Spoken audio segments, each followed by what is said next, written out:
And welcome to the SCANLINES podcast. You're listening right now. You can find the podcast on all platforms now. Instagram, SCANLINES podcast. We're all here, a bunch of boys. We all met abroad in Japan, and now we're here to talk video games. Specifically retro, but still we talk about modern and different news kind of things. But we're going to start it off. I had a question for you guys. I wanted to ask, if you had to choose one console that you can play for the rest of your life, and that's it, what would it be? Easy. Everyone knows mine. I have one. Yeah. Wait, who do we start with? I want Mike, everyone you gotta guide us here. Mike, you gotta. Eric, let me know. I want everyone to answer what they assume. Everybody's gonna know what mine is already. I don't actually know it. Eric? I think the Switch. This is a hard question. Sorry, Eric, I said Eric. All right, I didn't even hear that. I'm sorry. I think I would have had a different answer a few months back, but honestly, I think, assuming I have access to the entire library and maybe some of the eShop titles, I gotta go with the Nintendo Switch, man. Oh, the Switch right now has got. So I've got to go with the Switch. I know we're talking about variety, but lately the Switch has been killing it in my book. They just released Shantae from the Game Boy Color. They just ported it over to the Switch, so that's your Game Boy right there. Yeah. They don't have everything, but they've got also some arcade classics like Donkey Kong. The first official real port of the original arcade game. Only one exists, and it's on the Switch. So if you have the right controller, it's the only way to play the actual original Nintendo release of the original Donkey Kong in existence. At least officially from Nintendo. What does that mean? Like, can you just quickly explain that? Like, what do you mean by the original? So you could emulate it, Oh, but okay. it's kind of a gray area. The only official re-release, you could say like, oh, why don't you play the NES version of Donkey Kong? Well, that's a remake of the game. It's not the same game. The only real true port of the original game with nothing changed, like where you can do high scores against Billy Mitchell and people like that, is on the Switch. Oh, that's big. Wow. I'm gonna go with the Switch. Damn, that's a controversial take, man. That's a new console. It's a hot take. I like that. Yeah. All right, Anthony, what about you? I feel like Eric's isn't even controversial because like you have the SNES built into it. That's true too, man. That's true. Oh. You know, that's what I'm saying. Okay. It's like it you're has getting all those virtual consoles, the NES. It's like you're getting multiple consoles, and like you're even getting like Sega Saturn re-releases, like Genesis re-release. Like there's so many consoles on the Switch that never existed before. Oh, doggy.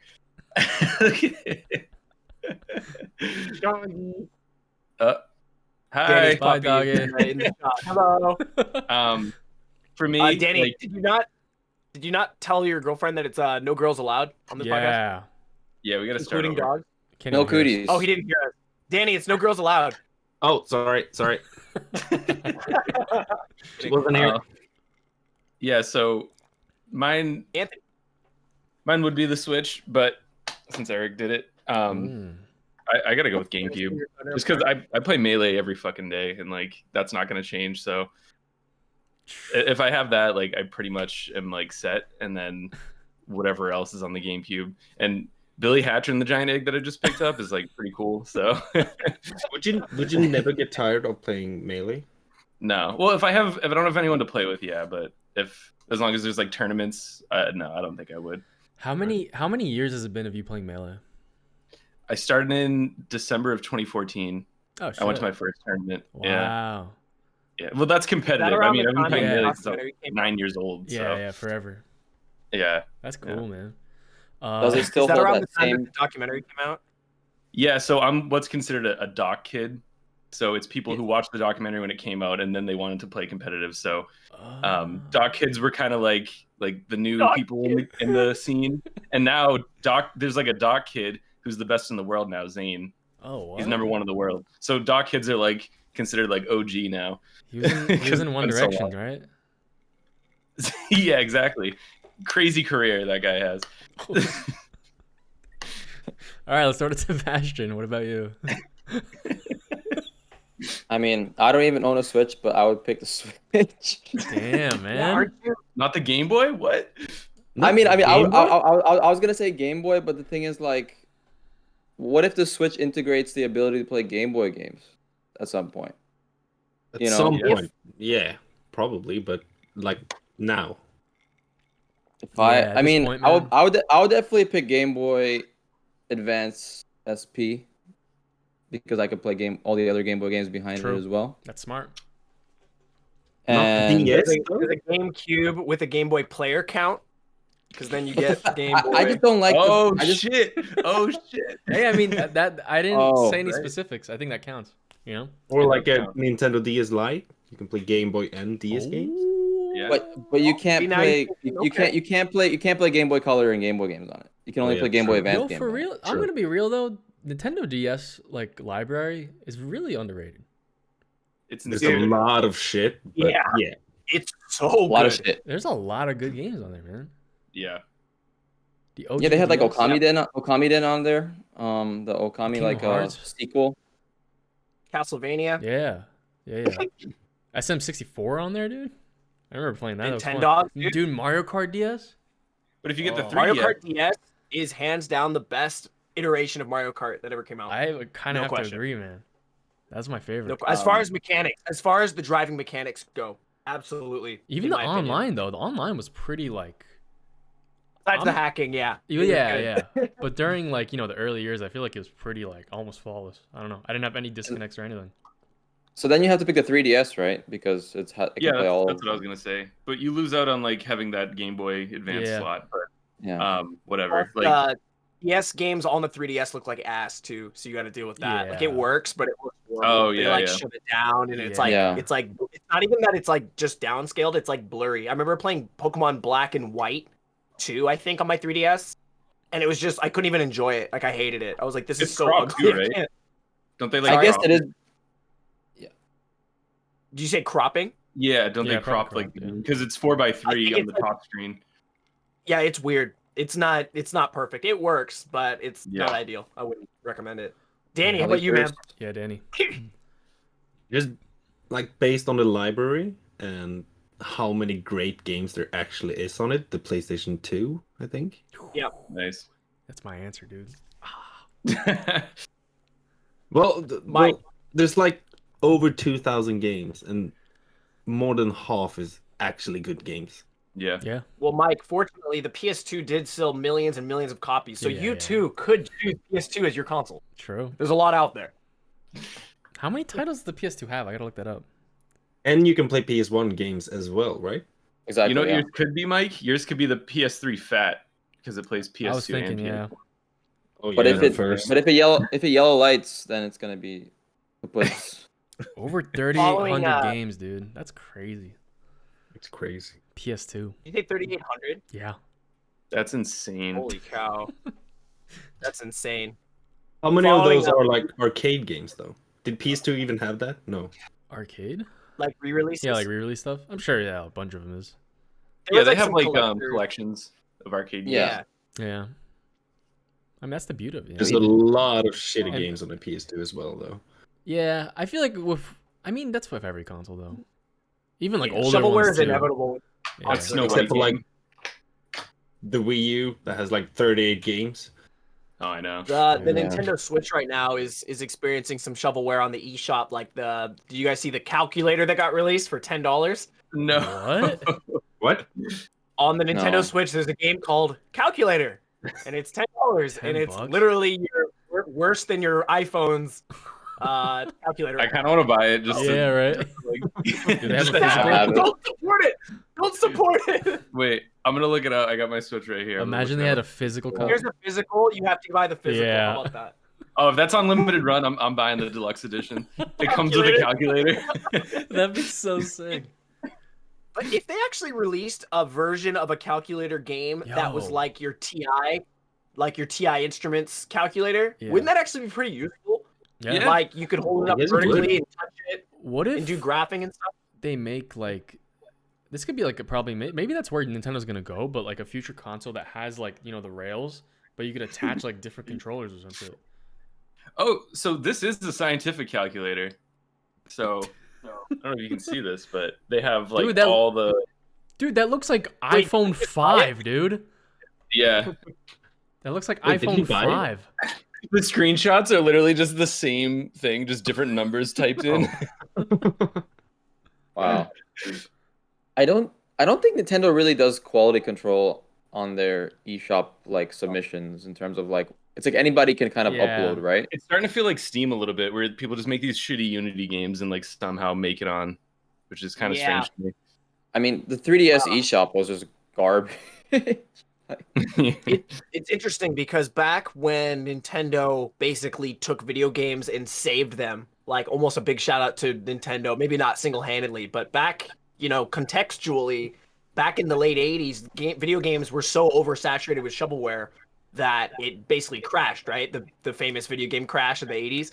And then when Nintendo brought it back, the way that they assured people like, oh, we promise if you buy a Nintendo game, it's good. It was with that Nintendo certified seal of quality, right? Yeah. So it's interesting to see now that like with iPhone app stores and Steam and things like that, that's no longer necessary. It's like they can get away with it as long as it's on an eShop because who cares?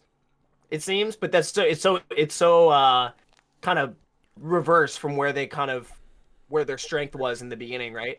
With that seal of approval or whatever. Well, it's more so their platforms now, right? So they're providing a service. So it's like they're kind of they all have their own like subscriber bases of customers, so they have to provide for them. Then there were. Go ahead.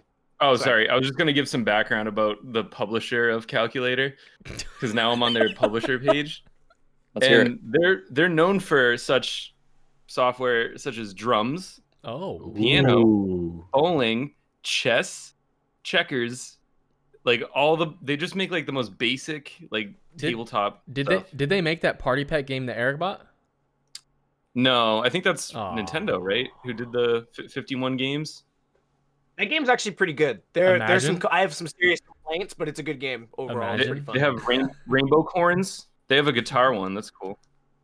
It's a classic. It's just like garbage, like shovelware. That's what the publisher makes. We should all buy like a separate one and make a band. Does the calculator make sounds? I don't know. There's one called Sniper that they did. Look at this. Whoa. Oh, dude, that's probably the most effort they put into the Fortnite killer right here. That's a school project. Dude, mobile games fucking suck. God damn it. They've ruined everything. There's so many shit games. Nice. Look at the landscape. It looks great. The details on those trees, dude. Wow. It's like someone made it against their will. God damn it. All right, I'm gonna answer with mine. I'm gonna answer with my console. It's gonna have to be the PS3 fat, because PS3 has I think the PS3 has the top games, like exclusive games, that you could literally just say like buy these 3 games, and like it's enough to just for the console, especially right now. What? Uncharted 1, 2, and 3. Fucking Uncharted. No. Fuck that bullshit, dude. That bullshit, bro. That's cinematic movie. Maybe you could. I mean, I don't know. I never played Uncharted actually, so I don't know. But I would pick like Metal Gear Solid 4. Oof. Demon Souls. Ooh. The beginner. And the third one, I actually don't know, but you could plug it in. Call of Duty. Heavy Rain. Right? Call of Duty. GTA 5. No, I'm talking exclusives. Exclusives. Heavy Rain. Oh, exclusives. I love Heavy Rain. Folklore. Yeah. Puppeteer. Yeah, you could. I'll leave that third one. You could fill it in whatever you want. Folklore. I forgot about Folklore. Shadow of the Colossus remake is pretty good. Yeah. Yeah, but I could just play that on a PS3, on my PS2 disc. So. True. But if you listen to our last week's podcast, we were talking specifically about that console, the PS3 fat, because I had forgotten that it plays technically PS3, 2, and 1. Yeah, your mind was like blown. Yeah, I was like, wait, what? It's just the first model, though, right? Right. It's a certain version of the PS3 fat. 60 gigabyte first model with 4 USBs. And like an openable tray at the front, I think. Yeah. So Sebastian and I, following last week's podcast, we actually we met up to do some game hunting downtown here in Japan. And we actually sat down at the McDonald's and had a little powwow. And we were looking on Google to see all of the different availability for soft modding. So if you want to, because the PS3 is region free, but the PS1 and PS2 I don't think are. So like if you put a PS1 game in there, you have to play the Japanese one if you own a Japanese console. So that made me immediately kind of sign off on it, because we were looking for soft modding for the PS3, and I'm sure it exists, but we were having a hard time finding one that was like, you know, kind of just easy to do. If you have to like do so much hacking that by the end it's not even a PS3 anymore. Personally, I don't really want to do that. It's like, why even do it? But the PS2 apparently does have some pretty good soft modding for getting region free and loading from USB. So I forget the name of the exact mod, but him and I were looking at it, and it looked simple enough to do. Like, it's a one-time thing. You install it on like the back end of your system's memory, and then you're good. And then you can just load in games. And the thing that was cool about it, I forget the name, maybe Sebastian knows, but is that the mod is installed onto a PS2 memory card. So if at any point you want to revert your console back to its original form just to feel legit, you just remove the card, and then it's back to normal. So that to me was pretty appealing. I'm like, that's pretty nice. If I want to like, oh, it's time to play my, I own a Japanese version of, I don't know, some PS2, like Kingdom Hearts or something, but I want to play it in English. You could put in that memory card, plug in your USB drive that has the ROM backup on it or the ISO or whatever, and load it that way. So since then, I've been kind of trying to keep my eye out to certain, there's certain models of the PS2 that support it. Sebastian, you probably remember what they were. Yes. So just the name, just to give some background, the name of the, I don't think the mod has an actual name. It's just on this guy's site called stuffjasondoes.com. And it just says soft modding a PS2 Slim in 2018. No mod chip required. So that's the good thing about it, is you don't have to open it up and install an actual chip. And yeah, you're pretty much just loading onto the using the memory card and like using the discs to kind of like trick the PS2 into thinking you're playing an actual game, but you're just trying to like install this, homebrew software onto the memory card, and then you can just use that memory card to plug it in, and you can plug in the whole library into the USB, and then it works. This sounds like the Sega Saturn exploit a lot, where you use that action replay cartridge, and as long as you have that plugged in, you're all set. Oh, really? Pretty much, yeah. So Nice. then, and then pretty much, it works with most PS2s. I don't know about the Fats, but for the Slims, it's pretty much all of them except for anything after like the 8000 series, because like after that they're not really sure which one works. So it's with they know that for a fact that before the ones that are marked 8C on it, which is pretty much like the generation. You know how the Slims they go from like 2, 4, 5, 6, 7, like 4 up, and then all the way up till 9, which is the newest, the 9000 series. So then these are just pretty much the ones that are after 8. The 8 series is pretty much like unknown territory, and they're not sure which works with mod. Yeah, so if you look on the back of the console, there was a number, like that website that stuff Jason does. It sounds like something dirty. On the back, there was like a sticker, and there's a certain spot, and if you look for it, it shows the number. So on that day that we were looking at that, I'm like, okay, so anything that has a number 7 or lower is game, and pretty much we agreed, like, yeah, I think that's the case. We're like, okay. So I had in mind that Gaia shop that I always talk about here in Osaka, because the last time I was there, they had a PS2 Pink Slim, which I thought was pretty sweet. I kind of wanted it, actually. That'd be sick. So with Sebastian, we met at McDonald's, had like a game plan for the day, and they're like, all right, let's go. We go to Gaia, and they're technically open, but like they basically roped off. They were technically closed, long story short. So we showed up, but it was such a tease because it was open, but the only reason they were open was because they needed access to like an elevator or some stairs or something that are in the back of the store. So they roped off all of like the game rows so that you could walk to the stairs technically, but you couldn't actually like buy anything. So like we walked through the shop just quickly, just because it was like a tease. It was like right there, and the PS2 was there. I went back 3 days ago. Everything is the same, like that was there, except for the PS2 Slim. It's gone. I'm like, God damn it! How much was it? I have to now look on, Yahoo Auctions or eBay or some shit. I'm pretty bummed because it's always fun to find it in person. So it's better in person always. How much was it? It's always better. I can't remember, but I want to say it was only like, I don't know. Did you see the price, Sebastian? I think it was like 5,000 yen, about $50. I didn't even see it because we couldn't go that far into it. That'd be so. Okay, it wasn't very expensive, and it was the pink is pretty sweet. Man, I would love that. I would love that. Yeah. So I'll probably just wait until I see another one in person to decide to pull that trigger. But once that stuff Jason does stuff mod seems pretty promising, so I want to give it a shot because it would be really cool to like Mike, you picked up Legend of Dragoon. I would love to play that. I love that series or that game. I don't know if there's a series for it. I'm seeing a good deal on Yahoo Auctions, JP. That's 2 PS2 Slims, one black, one pink, for $120, so like 12,000 yen. So yeah, you and Sebastian could split that. You could split it, Eric. Let's go. We could do a little Rochambeau on who gets the pink, dude. You can have the pink. I'm cool with the black. I'll take the pink. I have a silver one. It's pretty cool. Silver stick too. Yeah, Danny, I want to ask you how many PS2, because for those that are just tuning in, our friend Danny, he lives in Sweden, and he's actually running a bit of a retro game store where he finds good deals on, big hauls on games and then separates them and sells them individually. And you must have a few PS2s, I would imagine, or at least a bunch of games at the very least. I'll show.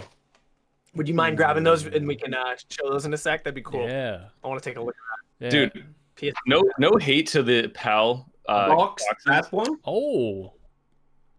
Got a nice box, man. In the box. You know what? Do you know what my Danny problem doesn't is have headphones. He doesn't know what we're talking. Oh yeah, he can't hear me, but Box, slim one.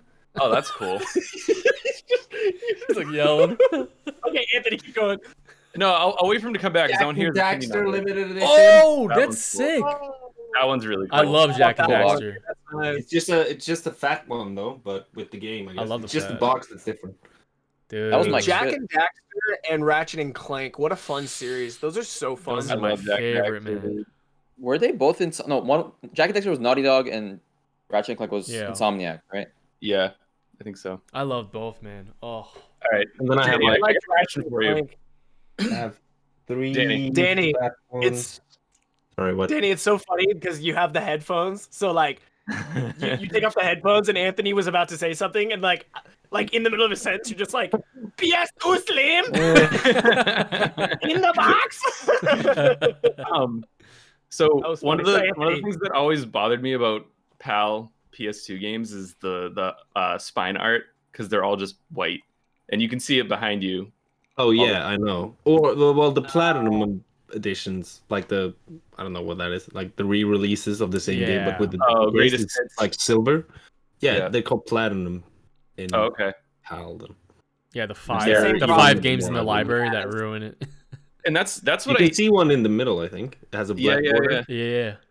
And Switch has that problem too, where all the spines are just red with the white text, and like I don't know, I kind of like when the spines like have that art in them. Yeah, right. It looks cooler on display to me. Although I'll argue that uniformity is good for Yeah. consoles like the N64 in America, where they all have the same color scheme, where it's like blue, green, yellow on it, but you still get that art. So I think it is. I think that one gets a pass for sure. Yeah. Because that looks so good on any shelf, having a bunch of games and they're all the same, like green or blue, whichever one. There's Yeah. like green collectors and blue collectors. I'm a green myself. If you're really OCD though, the PS3 is the worst because there's so many versions of that PS3 logo on the spine, and they're not the same height. So if you line them up, it just looks all fucked up. The worst. You know what's also weird? I just picked this up the last time I went there. Some games come with these boxed covers and some don't. So like I picked up BioShock for like $5, and it came with this like cardboard cover. But look at like it's all sunburnt. So like it's all orange, but it's supposed to be this red color. Oh jeez. So it's like it's just shit. Like I don't want this, but I'm not gonna throw it away. I mean, it's like holographic, it's cool, but like it doesn't. It stands out, you know. So I don't know. Yeah. I think this is a PAL copy actually because it says Peggy 18. That's PAL, right?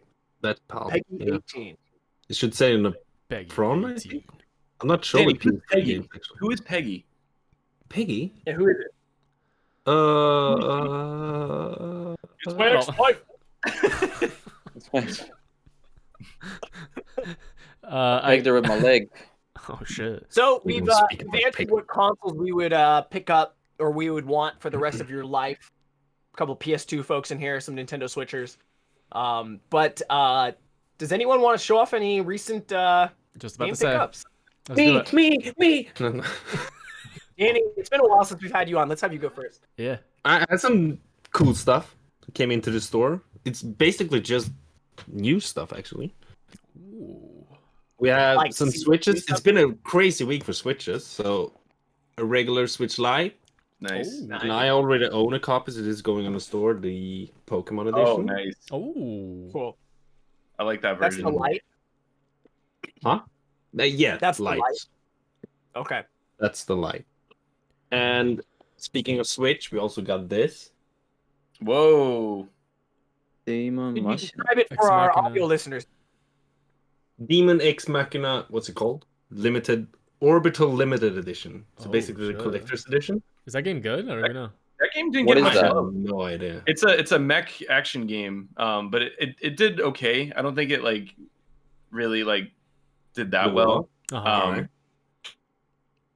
I like It's a that. It's big a ass cool box box. for it. Yeah, it looks cool. Yeah. Does it come with like a figure? It's a robot statue, Hell a yeah. 100-page art book, a Wow. steel bookcase, and the game. Wow. And Danny, very how are the Switches selling for you? Are they selling pretty quickly, or are they? Selling super quickly. Yeah. So basically, I posted them like 2 hours ago. One already sold. So Oh my god. Damn. Yeah. Wow. People are just wanting. they go quick. They go quick.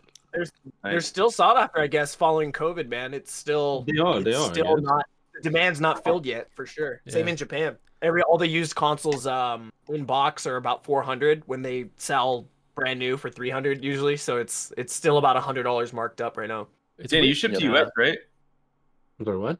Do you ship to US? I can. It's super Expensive, expensive though. Yeah, because that Pokemon Switch is looking pretty nice.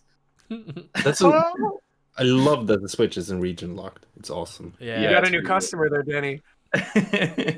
Ant's about to make a drunk purchase, huh? I know. Good thing I'm not drinking tonight because I'd be like, do it now. The shipping's $100. It's fine.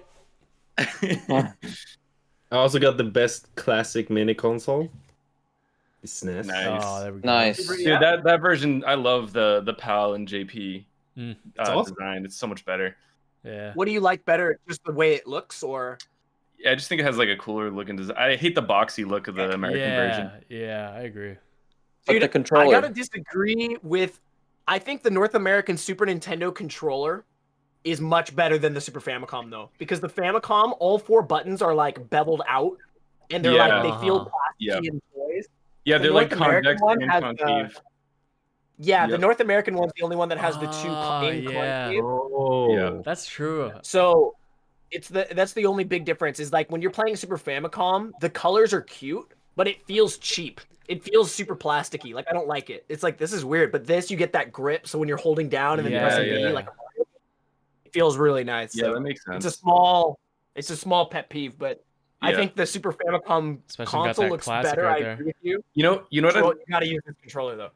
You know what I love the most about the classic is they kept the same issue where it yellows. Yes. on the Look at classic. it. Look at it. It's like this one started yelling. When I got it, it was like white. They kept How it. does They that- kept it classic with the same fucking plastic from the 90s.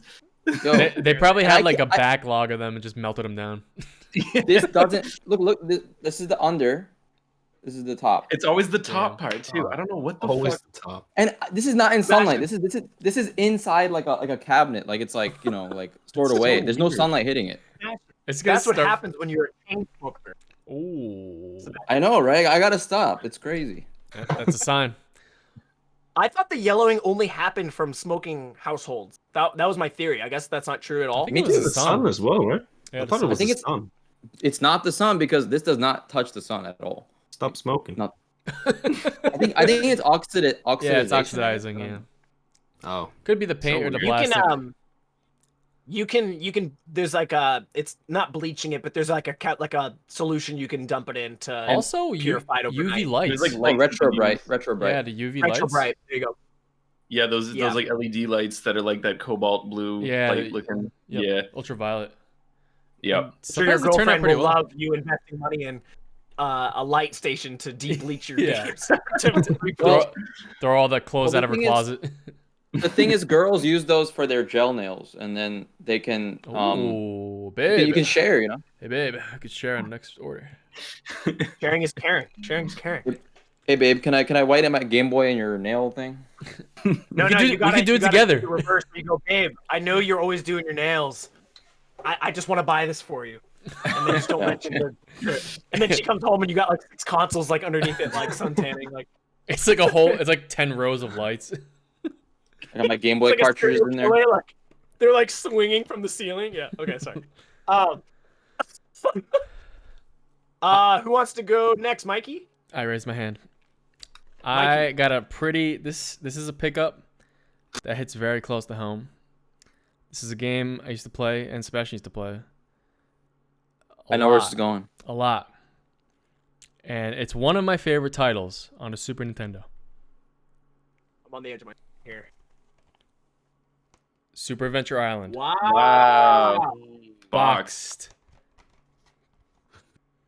Damn. What's the full name of the game? Something Island? What is that? Super Adventure Island. It's the adventure. Super Adventure Island. Yeah, it's like the Adventure Island series. They made a couple. It's kind of like less known, but it's basically like a platformer. And if you listen to the end of the podcast, the soundtrack is one of my favorites. It's like Top notch. They kind of stole all, like, you know how games would take like the 80s like hits and then make them into like, you know, the sound, the OSTs. Dude, but it's like, it sounds so good, man. And the gameplay, like, this is one of my favorite games to like just roll through. It's just a platformer. It's like wacky kind of like sprites. It looks beautiful too. I don't know. I love it. Is that the American version of the Sebastian? Isn't that the game you bought me? Like, you bought me the Japanese one, or is that a different game? Yes. Same game, right? Yeah. Okay, so I have that loose. That's so for those listening, he has the American Super Adventure Island box. Super So Nintendo. that's those, it. Those Super Nintendo boxes are so good, dude. I know. God damn it! I Those are forgot awesome. how small they are, dude. Like, I The actually Japanese forgot. box art is a little better in my opinion. No, for sure. Yeah, For sure. Let's do a box art comparison. I agree. That's so sick. I think the Japanese ones are great, but yeah. I guess I just don't see the American ones often, so I want Yeah, them, but yeah. I'd have to agree the artwork is much more unique on the It's like the most Japanese, ugly, but they're just so common. I like the American. Yeah, that's good. just a little naked. Very nice, dude. You can't see it, but Sebastian, the maybe- kid has maybe like we the can little go next then, huh? the Hudson soft hat. It's so sick. Oh, sick. I love it. Nice, dude. Mike, well, I'll let Sebastian do the next one. I think. Well, because is I Mike know we done? picked up. Yeah, that's all I got. All right. I just showed this game just now because this is actually supposed to be for Mike in a package that's going to be going to him. I bought this a while ago. Right? Woo! Very nice. But Now I got because both. you wanted Super Nice, Adventure bro. Islands. Now you got both copies. That one looks sick. That one Um, looks really clean too. It's not that clean, but I found it's like one of the only ones I could find. Okay. It was at I looked at many places. It was at Book Off, and Book Off came Wait. through. Hell yeah. But yeah, just so for people that haven't played this game series, I don't think it's like a super great game, to be honest. Like it's probably not one that people would go to. But for me and Michael, it kind of holds like sentimental value because it was one of the ones we had. You know what I mean? And we would always go to like travel in the summer into Europe, and we have it at our grandma's house, and it would be so fun playing as kids and like playing that game because it was kind of like one of those games like Micah said, you could just run through and have a good time, and like you could probably beat it in a couple hours. You know, and it had fun bosses and fun music. I got a button, man. I really think like if you're looking for a game to play on Super Nintendo, definitely try this. I don't know what it like. So it's obviously a platformer, right?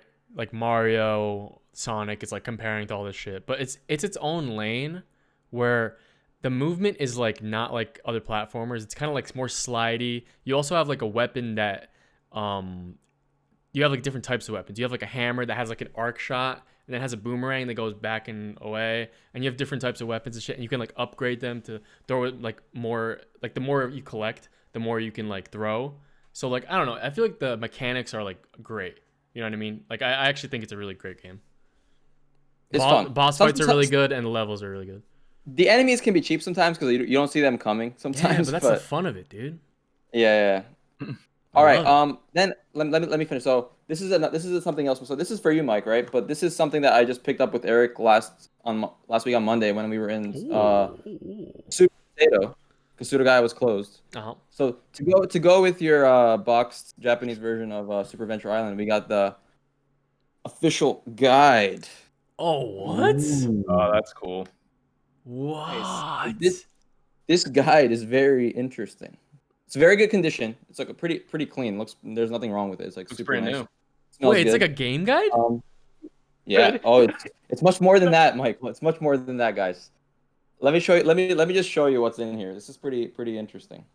First, so it has some pretty. It has some. This is pretty cool because I don't think a lot of people get to see like these old Japanese guides because I think there's some pretty unique stuff, and I think this makes me want to kind of check out more of these old Japanese guides because if you look inside, like here's some cool art. Like they got some comics of the What character, the fuck? right? That's sick. And yeah, then great. so they have like full comics, like series, like like a little manga in here, and they have like a little something cool art. I think if you're a fan of the game, I think it's cool art. That's sick. And then so I was going through this, right? I was like, okay, this is pretty cool. Like this is a pretty cool pretty cool thing. And then I got to this page and I was like, oh, it's like an island. It's like more realistic. This is cool, right? It's like super vaporwave. It looks good. Yeah. Yeah, it does look pretty vaporwave. Look, it's like a nice island. It's like I don't know where they picked. And then I open up, I get to this. I'm like, oh, wow. What the fuck? Sebastian, you gotta zoom that in. You gotta push it up to the camera. Hold on, let me see if I get some The Super Adventure Island guy. Holy shit. Then I'm like, okay, and look, it has like the actual game and everything. It's like, so it's getting to the game, but it has this guy. So I was like, okay, this is interesting. They're trying to be like, have some actual like in real life dress up. And then I was kept going, and I'm like, okay, there he is again. So good. Look at this guy. Who is that guy? Is he like one of the developers of it, or is he just some He random dude? probably is. I did some research, and I do know about the guy, but let me just keep going because I think without the context, it's funnier. And we're gonna bring him in right now. Dude, some of these are Well, yeah, really look- good. He was showing Well, I was look, dying. they have like they have pictures of actual bananas in here and fruits, and like they remade the weapons into like clay art. Oh and stuff. yeah, what the hell? And then hold on, look at this. Oh my Wow. god, dude. Do you have the one of him on the waterfall? I want to see that one. That one's my That's- favorite. Dude, Dude, there's this one's some so stuff in unreal. here. There's this guy. I don't know what they were thinking, but like this is just like Mascot, man. I love him. he's got his balls out on the picture. He doesn't care. He's What were making they funny faces. It's like, but let me show you. This one's pretty funny. This is You gotta just find the waterfall, dude. It's the best one. It's so funny. Hold on. That's so like it's so weird that it's so small. You know. All right, this is the best one. Surfing, dude. He's surfing on, he's on a skateboard. He's on a It doesn't even skateboard. fit. His face is so stupid. make I wish I could like zoom in on it more, but I don't think I can because of my lens. We might need to add in like zoomed in versions of that Yeah. image onto the actual export. looks It's gotta be so online dumb. somewhere. His face is so I kind of wanted to make that. I kind of wanted to animate that character like on the waterfall, like him like jankily like moving Yeah. around. Like Oh my god. it looks like this sounds mean, but he looks mentally like not all there. He looks kind of unwell. He doesn't So- look. I'll like tell you guys the Brian. background about this guy. So as this game was made by Hudson Soft. Here, let me just get the zoom in back on myself. So this game was made by Hudson Soft. So this guy was actually apparently he was like the Hudson Soft game champion. Like he won like gaming competitions for Hudson Soft, and he was like one of their top players. So they chose him to be in the book as the character. Oh my god. So contest. That based. explains it. Yeah, so he won, I guess. And he was kind of famous, yeah. So Kinda. pretty cool guy. I wonder what he's doing right now. What do you think he's up to? I think he has gray hair and he's sitting just drinking probably. He's playing through it like for the millionth time. Never let it go. He's like Uncle Rico. Probably at one of those like those retro game bars where it's just like smoky. and I he's used in to the be- corner, like He's in the corner smoking cigs. Like You ever play Super Adventure Island? Telling the kids kids. these days, no respect, no respect. He looks at the modern games like that's not a game. So Mike, that couldn't have been better. Like Yeah. just like lucky pickup. It Yeah, was what like the he fuck? bought you the guide for the game, and So- you just bought the box version for Yeah, yourself. that's so crazy. you have a complete That's cost. for you, Mike. That's awesome. Thank you, dude. Hell yeah. I'm so excited. Congratulations. Dude, another Mike thing. and Sebastian are brothers, by the way, for those listening. Yeah, just for context. Like, why are they buying each other gifts? Like, This was $30. Not really? bad. Only $30. Yeah. Yeah. Where do you buy that, Mike? Because I don't know where you buy stuff over Mercari. there in Jersey. Mercari. Oh, I'm going. really? I Right just there? switch between all of them. I usually Yeah. stick with eBay. I gotta check out Mercari. eBay, Mercari. Like sometimes someone posts something like randomly, and they just post it as like so cheap. So you Wait, just they have snag Mercari it. in USA? Yeah, they have everywhere. I don't know if Sweden, Danny, do they have Mercari? Nope, never Oh, heard no? of. It's like Walmart. No. God, just a weather update in Japan. I think there's a typhoon out here. Sebastian, are you hearing this rain? Holy Uh-oh. cow. Dude, it is like torrential I'm downpour good. right now in my house. I'm good kinda right here. spooky. There's no rain by me. I'm surprised there's no leaks in this house, dude. This place is old. It's like me and Eric are like Okay. within an hour of each other, so we get the same weather. Anthony, Dude, we're like you 30 had minutes away. something. Hey, yeah, I got a few pickups. I love Anthony's segment whenever he picks things up. He's always got Oh, the good thanks. shit. His segment is drug He's always purchase of got the the good week. Yeah. shit. Yeah, I don't trust myself on eBay. I gotta like somehow figure out a way to block eBay when I'm drunk. I just like can't get on Use it. use the app block app. I know, but then I would just like fuck that. So I went to this new game shop in a few towns over from me, and the owner had Earthbound in the box, and I was trying to get him to sell it to me. And Oh, it's like it's one of those things where like people have a game shop and they have all the coolest shit they have is not for sale, Yeah. and it's like take it away because I'm just gonna get like upset, you know, like that's sick that you have it, but like this is a store, not a museum. Like I don't know, it just like, it sucks. Like I don't care that much, but it kind of sucks. But anyway, he gave me some good deals. Starting with Illusion of Gaia on the Super Nintendo. Oh, nice. So this is an action What's the RPG, kind of like Terranigma. I think Terranigma is the better of the two, but that's a cool one. And then he gave me a really good deal. I think I paid like $15 for this Final Fantasy Legend on the Game Boy, Ooh. which is called, I think it's called Saga in Japan. Yeah. can I see it again? Yep. Let me try to get a good focus on it. Okay. Final Don't Yeah, think that's there's the PAL Saga version. series. Yes. Yeah. I And don't so think there's a PAL. yeah, I think when they brought it to America, they named it Final Fantasy to appeal to the American audience. Same with like Final Fantasy Adventure is the first Secret of Mana game technically. That's why it's in the collection of mana. And then you know how I am. I found out that there's Legend 2 and 3, so I went on eBay like that night, and I had to do it, you know. So 2 is on the way, but 3 is right here. So Hell yeah. yeah. Damn. Those are good games actually, apparently, and they still sell for a high value here in Japan. I think 2 is the most popular and actually the rarest to pick up in Japan, but 3 is the most developed. But I think 2 is like a fan favorite in that series. I heard there's like a monster collecting portion of the game too. Pretty sure. So it makes it kind of different. And I guess the story is like really complicated for a Game Boy game, so I'm excited to play it. I was playing Final Fantasy Adventure like right before this, and that game's fucking brutal. Really? Because Yeah, you're walking on a grid, but it's got the Secret of Mana action RPG. So like if you're just standing on a block and the enemy comes towards you and you're trying to hit it, it'll just walk into you and you get hurt. You can't avoid getting hit by something. It's brutal. hard. Yeah, it's so brutal. Wait, is that similar to like Pokemon Mystery Dungeon and that Necromancer game, the Crypt of the Necromancer, where Almost. You're on a grid, so your character's on a grid, but the enemies aren't. So the enemies just like go wherever they want, but you don't. So it's like so frustrating. interesting. Because I like those mechanics. We were talking about that Crypt of the Necromancer with the Legend of Zelda mix on the Switch or whatever. Those mechanics of where when you move, they move. I haven't played too much of them, so I'm finding them pretty fun. Because as a kid, I didn't play the Pokemon Mystery Dungeon games because they just seemed like a cheap spin-off, but they're actually pretty fun. And I started looking into like other games that's inspired from. Yeah. And Sebastian, you probably know this game, but there's I'm gonna buy it the next time I go to Gaia. But there's a game for the Game Boy called Cave Noir. Do you know this game?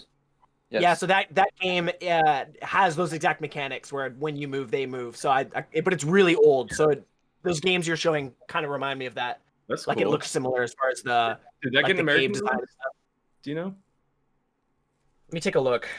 There's another one that I pre-ordered through Limited Run called Sheeran the Wanderer, and that's a mystery dungeon game that looks pretty good. I think you can buy it right now digitally on Switch. It looks like it actually might be a Japan only. It's all I'll send a link on the Discord if you guys want to look at it. It looks super sick. Oh wow, this looks. I mean, you probably don't even need to play it in English because it's just gameplay, right? I did watch some gameplay footage, and if you know like basic, like you guys could play it. Like you guys could, because it's all like hiragana. Like it has like item, and I think potion is like, oh, what's the word for it? Kaifuku or something. I can't remember, but they're pretty simple words. Once you learn like what's this, you only need to know probably like 20 or 25 different vocab words, and you'd be good. I mean, there's probably some dialogue that would be annoying, but I'd like to pick it up. It's too bad there's not an English one, but it looks pretty good. It sells for about $10. So sorry, just you showing those games reminded me of that because I've been looking for it. Grab some. I'm gonna see if I can get. Okay, whoa. If it's $10, you guys want to grab me a copy? Because I'm seeing it for like, I'm seeing one for like 80, one for. Let's 30. go today, Eric. Not that much. It's dumping rain. I don't know if I'm going today, but. Okay, so there's an English translation cartridge I could get. That's here. It's like you can get it from China. Yeah, I'm seeing that on eBay. Yeah, it looks like there's probably fan translations. Really cool box art on this. Wow. Cave Noir, the sleeper hit from Japan. Yeah, this box art. I wanted to grab my copy I have on Game Boy. It's Azure Dreams. It's kind of like yeah, it's kind of like that. It's kind of like the same idea, like the mystery dungeon kind of stuff, but it's like a tower, and yeah, it's like a PS1. You have like pets. There's also a Game Boy game though. That was the first one. I think it works really well as a Game Boy game because Game Boy games, like traditionally on like the original fat Game Boy, are a little bit hard to see. The screen it kind of bleeds and stuff. Yeah. That kind of game where it's more like a puzzle, where it's action, but it's like if I go down, they're gonna go this way. It's a little more methodical. I think it works really well. So I wanna give it a try. It's probably really fun. It's kind of cool though. It's like actually there's like here I could put it on here. Maybe I could put it in the. Probably can't see it, but it's kind of like in Pokemon. You have your 150 Pokemon. It has like there's like I think 100 something different. They're like sprites basically that and they evolve as you like go through the dungeon and everything. So would you recommend the PS1 release or the Game Boy? Because they're saying the Game Boy is a stripped down version, but it might be. I haven't tried the PlayStation one though. Okay. I saw the Game Boy one and I was like, oh, I might as well pick it up because it was cheap. Yeah. So just to confirm, it looks like there is a Cave Noir English fan translation because there's not that much dialogue, so it was probably pretty quick for them to hack and change to English. So I'm gonna buy the Japanese and probably try to download and play that English version. Looks fun. Yeah, I'm probably gonna get the English translation cart. They have like a reproduction cart you can get. It's only that's nice. How much is that selling for? $10. It's like you can get it from China on eBay. Yeah, you can do that because you don't have an EverDrive or anything, right, for the Game Boy? Because otherwise you could just do that. I feel like I don't know. I have it for N64, and like, what kind of sucks about those is you lose like motivation to collect for that console once you have the EverDrive. Well, that's because you're downloading games you don't own, right? Well, yeah. I mean, you're not supposed to say that, but like, Well, also on top of that, I don't. Like most of my collections at my parents' house, and like I don't need to bring. I have like most of the heavy hitter games in N64, but I'm not going to bring like 100 N64 games if I could just have the one cartridge.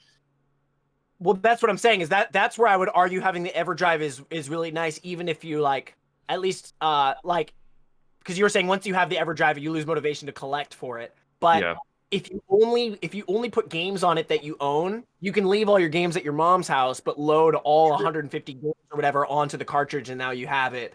And that's how I do it. I only put on there what I own, and then that way, like, oh, I'm in the mood to play this game. You can fire it up, and you don't have to go grab it and take it out of the box and risk damage the box. You can keep it where it is and just load the file. Yeah, and what I love about the EverDrive is N64 games. They're doing there's like a ton of modded N64 games now. Like they have the Smash 64 remix. They just added Conquer to it. So like, and that's gonna be fun. It's awesome. It's so cool. Yeah. Does he have his tailspin float animation in there? He does like a frying pan attack too. It's pretty cool. I saw that they added Luigi to they did like the official like Luigi Super Mario 64 mod. It's like they have like a working like real one that's like based off the original source. They should just recreate Super Mario 64 DS, but like make it N64 or something. Yeah. With all like the added DLC for the DS one, just put it back on N64. I feel like that'd be cool. But I wanted to add to Anthony's point with the emulation. I agree because like for me, like with the SNES Classic, like I can load games on there, but like I think just having all those games on there, it's like knowing that you could switch at any time and like it's easy to get bored of the game you're playing. It's paradox of choice. Yeah, and then I think with Eric, like you're doing that thing where it's like, okay, I'm just only putting the games on I own. It's like you're kind of like tricking yourself mentally or like adjusting yourself mentally to be like, okay, I'm cool with this. I can play it like this. So it depends on people, I think. Personal restriction I put on myself because growing up, I used to jailbreak my iPod touches and stuff and put games on there, and I'd buy a PSP and put Super Mario 64 on it. Yeah. But by the time it was almost more fun learning how to jailbreak than it was actually playing it because it's Mario 64. You want to put it in, you want to play on the controller. So I think that EverDrive is like a good. Yeah, that's just a personal restriction where it's like, okay, because if I just download any game I want, where's the fun? It's like loading cheat codes on Grand Theft Auto. Once you do that, you lose that immersion. You lose the risk factor. Money's no longer a factor. Same with like Oblivion, the item duplication glitch. The game sucks after that point because why go back? And you already know how to break the game, so it ruins it. So that's just what I do personally. And anyway, so I think the EverDrive is really cool, but you can get that paradox. It can be nice to, like you said, Sebastian, like you could have all of your, like, because I feel that too. I'll have like 40 games on here, but you can still switch at any point between them, even though I own them all. But when you like manually put in one game, you're much less likely to like shut it off because you're kind of committed to it. So I can see both sides of that for sure. But I just personally only put on what I collect. And then that keeps the collecting still fun. I'm only allowed to play what I own, but you know, that's just I like that. So it's a lot of self-control. Yeah, it's not easy. It's something I don't have. It keeps it so fun. It keeps it so fun because once you buy it, you're like, finally play it. Yeah. So same with Shantae coming out on the Switch. That was hard for me to restrict myself not to just download it onto my Game Boy because I never thought I would own the game because it's like $500 loose. But now that you can buy it digitally for $20, or if you can find limited runs for 30, I now legally own it. So I feel like I have the right to put it on my Game Boy now, and it's fucking awesome. I've been playing it. It's great. Nice. So, cool. Great. So wait. If I go next, I want Eric to show that game that he's been talking about for the past 2 weeks. So I have mixed feelings on this reveal because basically I bought this one in case we ever did a segment of games that we're not really proud to own, but it is interesting to own. So this one, I'm going to admit right off the bat, it's not in good taste.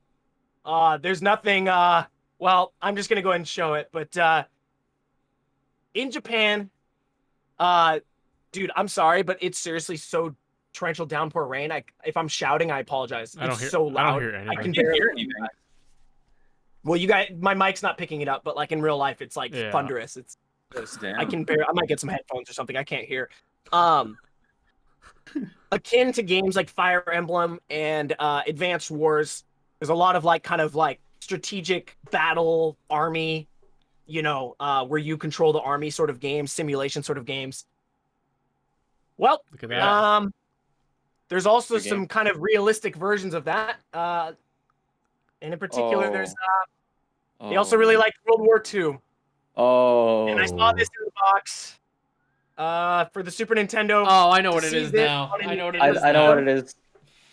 To see this on a Nintendo system, it felt wrong. You piece of shit. Why'd you buy that? For sake of historical preservation, I'm sorry, you guys. Oh, no. Dude, What this the is that one game I would always see and walk by and be like, "What the fuck, man?"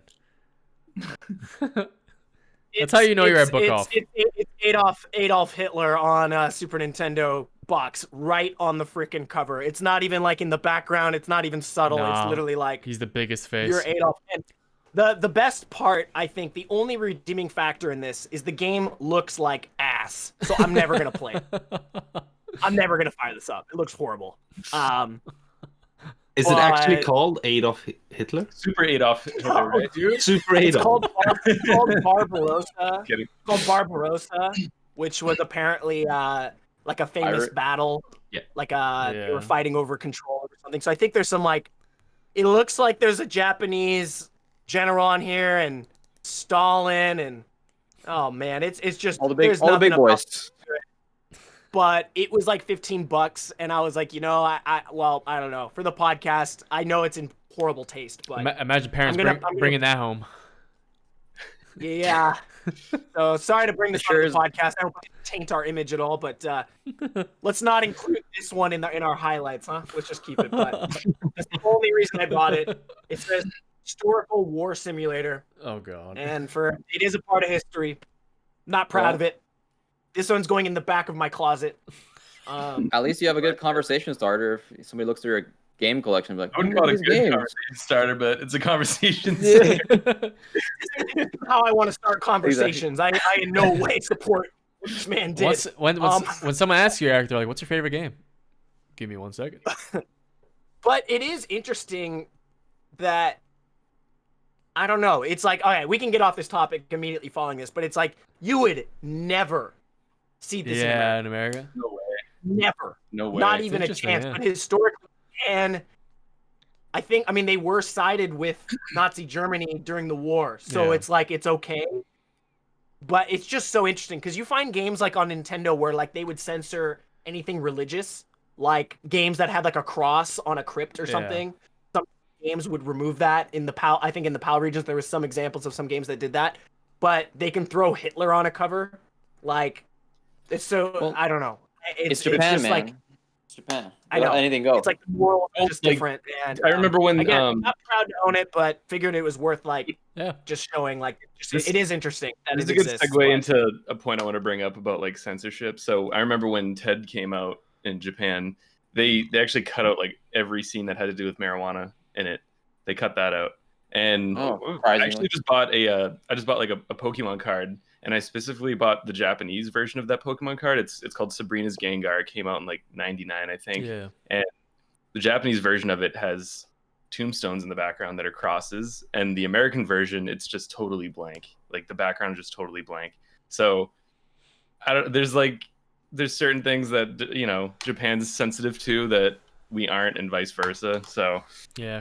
It's culturally different. It's the Another same good thing about example like of that- it's the same Go thing ahead. about Sorry. China, right? Because in China, games are not allowed to show like death or bone or something like that. Because if you look like at the WoW, the World of Warcraft version of in China, the undead race has no like bones or anything sticking out. Just basically a purple dude running around. Oh, Really? yeah. Oh, I want to see that. Actually. wow. Really? They censored death? Yeah, they censor death. Are video Or games even something allowed in around China? death, Like, like skulls or bones or anything. Oh yeah, I can see it. They just so That's yeah, the weird. undead like Yeah. their elbows are like bones and their knees are bones, and then the Chinese version it's just they're totally covered. They're just like trolls. Man, that's got to be so annoying to develop before you make this like sick design, and they're Yeah. like, "Yeah, just cover that up.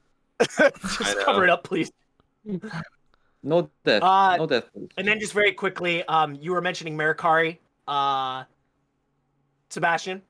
Or not Sebastian, sorry, Mike. You were mentioning Mercari, Mike. In Japan you can't use Mercari unless you have like a SIM card, and I've had a pocket Wi-Fi only for the longest time, but I Yeah. just now got a SIM card. And I picked up a really clean, fresh Game Boy original. damn, was only it's like 3500 shiny, dude. yen. Oh, Damn. It's very clean. Oh my There's a God. couple scuffs. It's not perfect, but it was only 3,500 yen. It's about $30 American. Very good deal. And It's awesome. You would think you look at it and you're like, dude, that thing's huge. But when you're holding it, it's very comfortable. Yeah. Like it's actually, I would argue, more comfortable than the Pocket or the Color. Like the big size actually feels good, at least as an adult. Maybe as a kid, No, this was yeah, bad, for sure. But For sure. it feels better. The screen's kind of ass, I'll admit. It hasn't aged well, but that's kind of part of its charm too. So it's cool and it works with the EverDrive. So I've been doing some homebrew Game Boy developing. I can load it on this and see how it looks and make changes to make it look Oh, hell yeah. visible on here as well. So that's very useful. That's sick. Is that Bubble inside, or what game is that? I have Wario Land in here right now. One of my nice. favorites. It's Nice. a classic. It's affordable to get. Also, the original DMG Game Boy, this model, has the best speaker out of all of like those older Game Boy consoles. Oh, yeah? It's the loudest. It's the most clear. Right. Yeah, I guess it has takes the it best aside, sound. right? Isn't there there's play people that do, loud like- series? Sorry, I can't hear There's- because it's fucking rain. There's a play loud series, right, on the Game Boy. Oh, true. Yeah, I think so. Yeah, so like people has, who like- do like live shows for like chip tunes and stuff too, they'll plug in specifically these models of Game Boys to use as like a a chip tune synthesizer to make music. Because if you use Pocket or Color, it's not as good and there's Yeah. noise and stuff. Just started coming down by me, Eric. Dude, it's thundering out. I'm gonna get some headphones.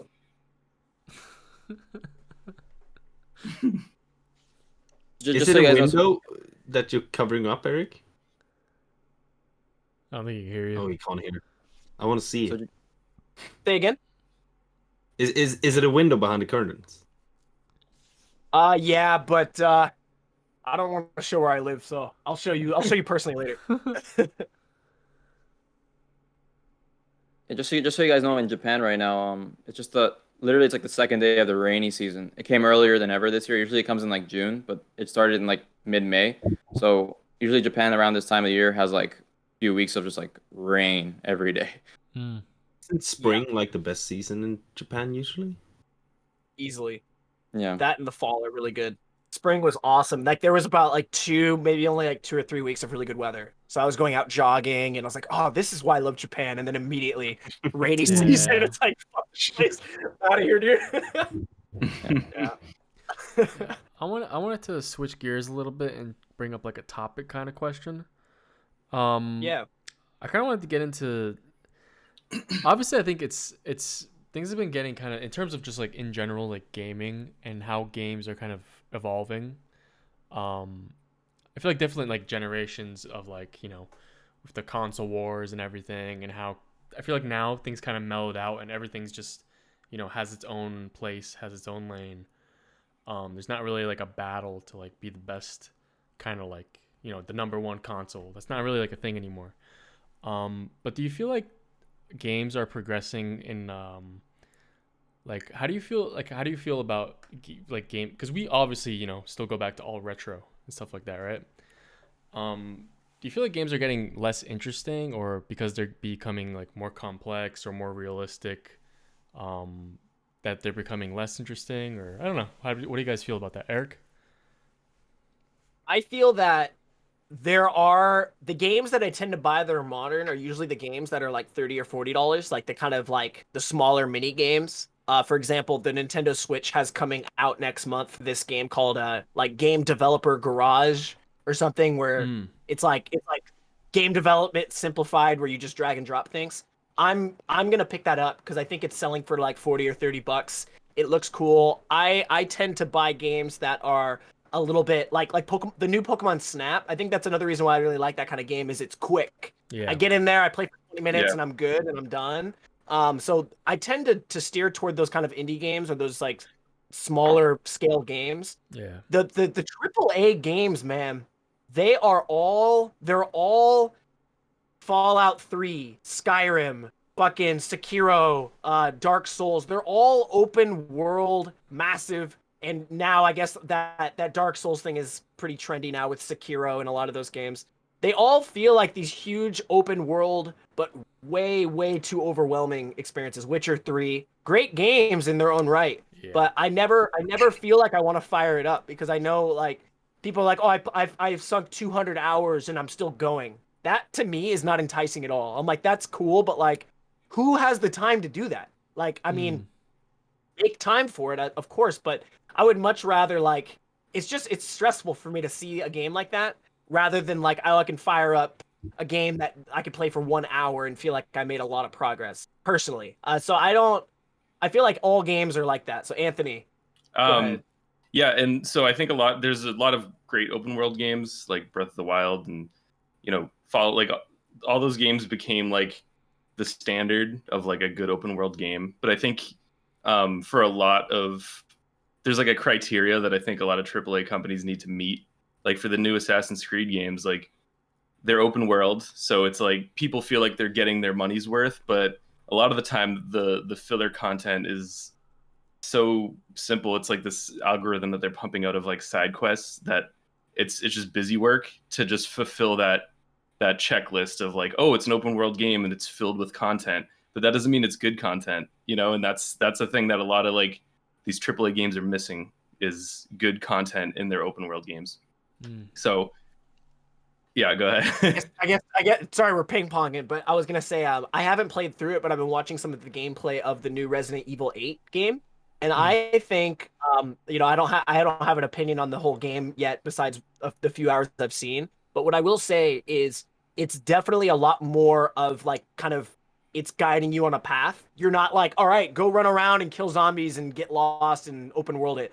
It's almost like it's just on rails a bit more. Feels like a Disneyland attraction ride where you start here, then you go through here, you experience this. It's like a haunted house almost, and I like that a lot more. I would much rather it be. I'm assuming the game's a bit short. Like you could beat it probably in like 15 hours. Yeah. I personally would rather pay $60, play for 10 hours, and enjoy the experience than have to sink 100 hours into that recycled side quest crap, because it's just. I will never make the time to do that. Even Witcher 3, as much as I enjoyed it, I never finished it because it was just like, all right, I get it, but I don't have time for this. It's really cool though. Yeah, and that guided experience is going to give you like a more perfected experience, because it's like you're going to play it as they intended you to play. The open world thing, it's hard to have those, especially in Resident Evil, where it's all about like the scary moments or like the impressive moments. Like you're not going to have that as much with an open world game. Set pieces. Yeah, and I'm fine with like what you said, Eric. Like I'm totally fine with like the cheaper indie games that are short and sweet. I love those. I've been really into roguelikes lately. Like Hades was probably like the best game I played in the past year that just came out. Because you go in, you get a run in, and it could either be like 10 minutes or it could be an hour. I think like at the most you'll spend an hour on a run, and it's perfect. You can drop in, drop out. Nice. Like I recently was thinking about like touching my Switch, because I haven't touched it in a while, and I was like, I just bought Monster Hunter Rise, and I was like, oh, maybe I'll play Monster Hunter Rise, and I was like, dude, Monster Hunter has been the same thing every time, right? I don't think it really changes much. Like this one, they gave you like a dog and a fucking cat, you know what I mean? Like that you start off with, and it's cool. You could ride on it and run around. Like normally you couldn't do that. You can like scale up stuff. Yeah. But like I'm like, but it's still like, you pick your mission, you go out, you collect the fucking herbs, you kill the thing. It takes you 20 hours of this raptor running, like hitting it twice, it runs away. You hit it again, it runs away. You eventually kill it. That's what kept me from playing this series. I fucking hate that. I fucking hate it. Yeah, I can't do it. And it's like, dude, so but why do I want to spend more time just to do the same thing? You know what I mean? Yeah. It's a formula. It's it's like if it ain't broke, don't fix it. It's like it does have its cult following. I think Monster Hunter's in a position where it's been making the same game and it's finally gotten into the limelight, and then now it's getting the kind of love that some of the cult following gave it. Yeah. For better or worse, Monster Hunter is freaking massive here in Japan.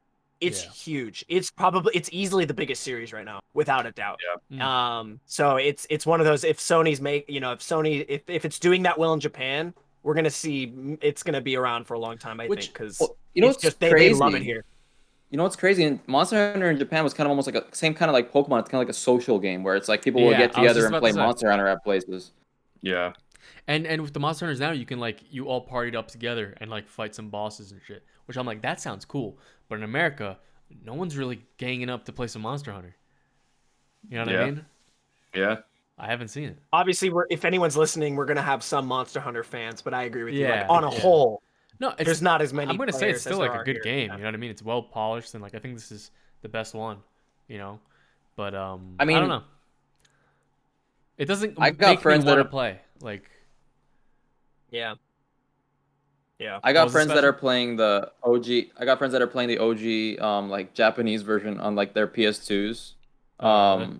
The OG Monster Hunter with the network adapter. They're Oh, like that's it's kind of like that's Phantasy sick. Star, like Eric does. They're still playing it on their PS2s. That's sick. Nice. Shout out to Fantasy Star Online, dude. On the private Yeah. servers, man. It's awesome. It's so fun.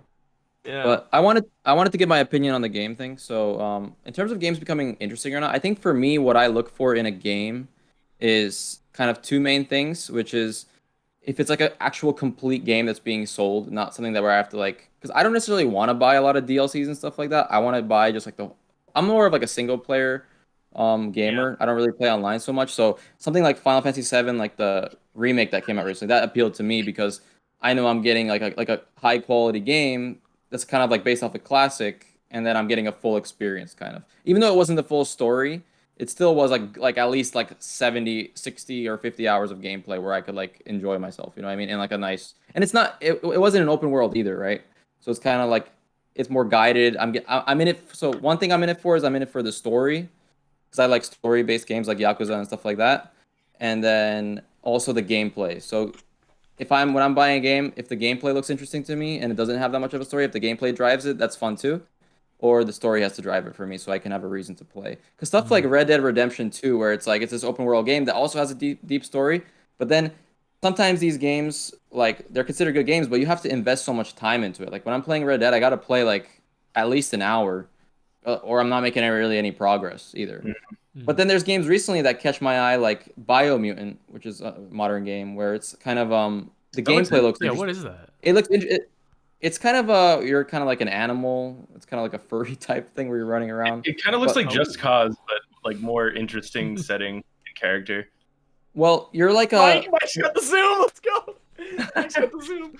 All Well, three of us, like, the concept of it is like you're this like animal, but you can add like you can like mutate yourself with different things, and then it's like kung fu based as well. So it's kind of like it kind of so it's like it's like Balin's Wonderworld Oh, yeah, exactly.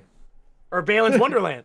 But the thing that caught my eye about it is it kind of brings me back to like when I saw something like Ratchet and Clank, where I'm looking at like the gameplay looks fun to me, right? I want to play it because it Yeah. looks fun. I think you you just know? like furries. Totally, dude. I love me. I love me a good furry rabbit. Are any of you guys Mass Effect fans? No, Never played it. I never I've played heard it's it. good, though. Never played. I've heard Oh it's my good. god, I'm the only one. I- Really? I heard good fucking things. love Mass Effect. Yeah, so they just came out the Legendary Edition. They Yeah. just remade all three of them. That's definitely one to look out for. I that love series. Andronima. Wow. We don't count that one. We pretend that doesn't exist. No, 1, 2, and 3, they're amazing. It's like a Star Wars universe almost, and Yeah. it's one of the best stories told in gaming. really. have 6. Yeah. But yeah, so stories, right? So like when you look at these older Final Fantasy games, like when you look at older Final Fantasy games like 8 and 10 and stuff like that, or like they're like kind of, you're on rails. You're following a story. There's set pieces. You're going to places that the game developer wanted you to go to, right? And even though you don't have an open world, it's more, you feel like you're more immersed almost because you're into this world, right? Yeah, on the topic of like open world, it's not that I don't think any of us dislike open world. It's that not every game has to have it, right? Because there's games I think we'd all agree, like Fallout New Vegas. Like, come on.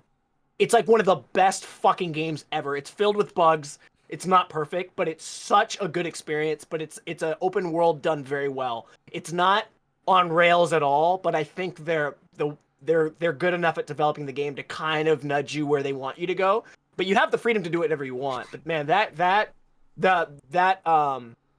oh shit, what's the name of the developer who made New Vegas? Obsidian. Bethesda? Obsidian. Oh, Yeah, I heard they're making a new game or maybe a remake of New Vegas or something. Well, they made Outer Let me Worlds. look. Outer Worlds came out last year. Oh, it's Obsidian, part of it? right? Obsidian Games. Yeah, well, I think it was people who like worked on New Vegas that worked okay. on Outer Worlds. Outer Worlds was great. Okay. If Yeah, you I like thought New there was Vegas, something else try it. coming out. I thought there was something coming out. I could be sorry I didn't have it ready, but I don't know. I just wanted to say like there's a place for open world, absolutely. And I love the Fallout series. Obviously Skyrim and Oblivion. Those games, I mean, those are all Bethesda examples, and Witcher 3 is good too, but just every fucking game turning open world is just tiring. It's exhausting. I'm like, okay, I get it. You Like, know what I'm it is never too? gonna. It's like Yeah. open world was like the idea that we're like that was the future. You know what I mean? Right. Where like we could have Right. Pokemon and you could just be open. Imagine it being Yeah, like dude. open, but then it's like, all right, now it's like Yeah. the norm, you know, and it's like, all right, what's next? So like this is like what everyone's just falling back on. Like, oh, it's an open world game. It's sick. Even Breath of the Wild gets boring. The only saving grace is that the tools that they give you are so fun. Like you can play with all the different items to make yourself like launch and freeze people. I'm and, gonna be real, like, dude. That's fun. I don't know why I could not just like get more than like 10 hours in on Breath of the Wild. It gets I don't know boring. why. It does. I fall asleep. I'm like, big my- open field. My boss I'm falling plays asleep Breath here. of the Wild and he loves it, but he doesn't game at all. And the reason he loves it so much is he just loves like the scenery. And it's like Yeah. he lives in the city and he can just like go out into the forest and the piano's playing. It's more about like the setting. So if you're into that, if you're like longing for, you know, walking through the forest and you can't do that, you know, you live downtown Boston, you know, you play Breath of the Wild and it like takes you into that nice setting. So That's cool. for me, I mean, I prefer like the 2D Zelda games overall, but Yeah. you know, it has It's like some people. that's kind of a problem with open world games, I guess, because you have to make your own entertainment. Yeah. Right. That's a good point. And your own choices. Breath of the Wild is an amazing game, but it's only fun on your like if you do In the mood. make it fun. Yeah. Right. I don't know how to put it. Like, Yeah. because if you just run and hit anything, it's not gonna be fun. You're gonna have to like make your own challenges and oh, look at that, I want to go there. So it's like you make everything on your own, which is why I don't think it really hits with everybody. Mm-hmm. Yeah. It can feel like work. It's just like, Yes. oh, I gotta. Yeah. It feels like I have to do things. It's like, oh, I gotta do this Dude, now, and then I have this the tab. perfect It's like- example. I have the because like I love the Metal Gear Solid series. Metal Gear Solid 4 is probably my number one game. That's like my like enjoyable experience for me. Like that was probably my number one thing because I love that series from 1 to 4. But then when I played 1 to 4, I loved it, right, all of them. But then once I got to 5, right, which is the one that's more open world, and I couldn't finish it. And that's the first time I couldn't actually finish like my favorite game series, and like it ruined it for me because I got to the point where I just got bored. I'm like, this isn't fun because like it's like you have like your whole base thing, and then it's like missions are more like up to you. You can still follow the story, but like it was just more of a chore for me. And then I was like, I don't want to manage like these like soldiers that I have on my base. Yeah. I don't care about this. Yeah. I just want to follow the story and like do stealth shit and like shoot shit and follow the story, have fun, do the missions. That's it. Like I don't want to have to like manage a base and like walk around and be bored. Like Yeah, that's pretty much it. In terms of that base thing, it's like if no one played Metal Gear Solid 5, like you literally like at one point like the story plays, you know, and then like it introduces you to like the missions and everything, and then it introduces like, oh, like Snake, you got like a whole base where you can run around and like you can literally like on the battlefield on a mission, you can like knock someone out, you can choose to kill him, or you could choose to like knock him out, and you can tie a parachute to him, and it goes to the base. And then you assign them to be like the tanker, like refueler or some shit. That was And in that- Peace Walker too. I remember. Yeah. Yes, exactly. Same thing. But They it's- moved that into the mainline game. And it's like, oh, That's cool. you could have over 100 people on your ship. It's like, hey, man, I don't want to do that. You know what I mean? Like, that's a lot to manage. Dude.